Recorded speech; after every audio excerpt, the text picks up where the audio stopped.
Right, so I guess are we doing rehearsal or just going into it, Bob?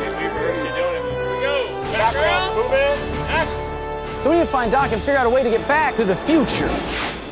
For the first episode of season 1 of Could You Survive the Movies, we really wanted to go big and, speak the language of the film, and what better way to do it than filming here on the Universal backlot where they actually filmed Back to the Future. We can figure out how to get back to the...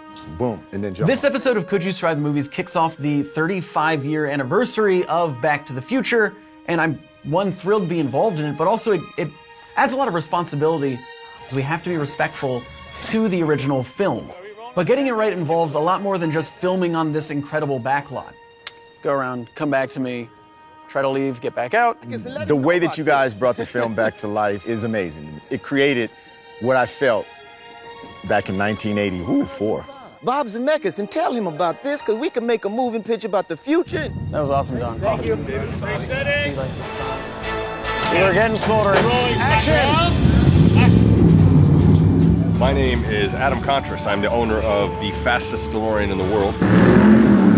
All right. Doing the exact same thing they did at the exact same place in the exact same car. Yeah, I just feel like this is a dream.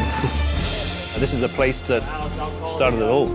I think any one of us who's in film or TV now, at a certain point in your life, you look back and you go, that was the movie that inspired me to do what I'm doing now. Marty in the car, cameras in the passenger seat. For me, I feel like I got a little taste of what it was like when they filmed the original movie in 1984. Cool, got it. So now we're just doing the close-ups of him. 3, 2, 1, strike.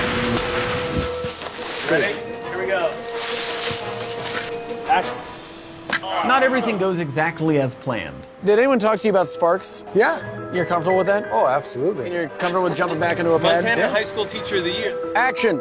I'll just hold the two ends together like Doc Brown did. Back to the Future has so many iconic parts of it. We obviously wanted to reference some of that, but also create our own world that we exist in that still feels like Back to the Future, but also feels like something different. No, I'm just joking. I'm fine. And it was awesome working with our incredibly talented crew to pull that off.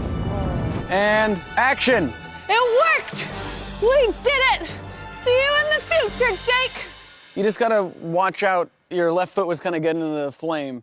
While staying true to the source material is very important, I also love playing with expectations. I think there's something really fun about that. I'm Diana. I run the YouTube channel Physics Girl. Today I'm playing Doc Brown. Look what I made! It makes a lot of sense to bring in Physics Girl, like the physicist, crazy mad scientist, because he's excited about going back to the future in his crazy science. Of course, 1.21 gigawatts. That would be enough power. And I'm excited about science as well, so it's a good mashup.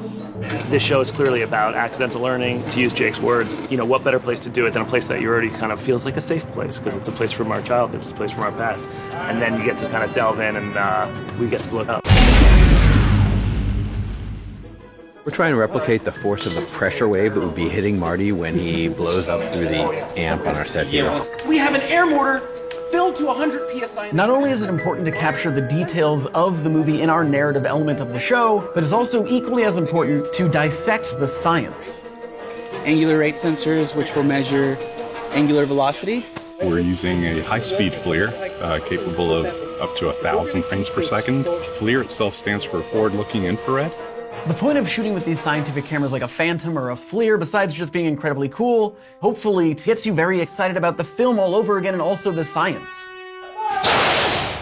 That was just happy that we decided not to use me for this stunt, because that would have been horrible. I mean, really cool, but for my well-being, horrible. So, ladies and gentlemen, that was our Abby. That is a good night. Now I'm gonna go home and take a little nap.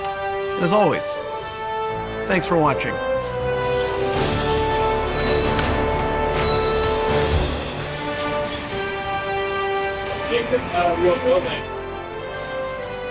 It's real to me!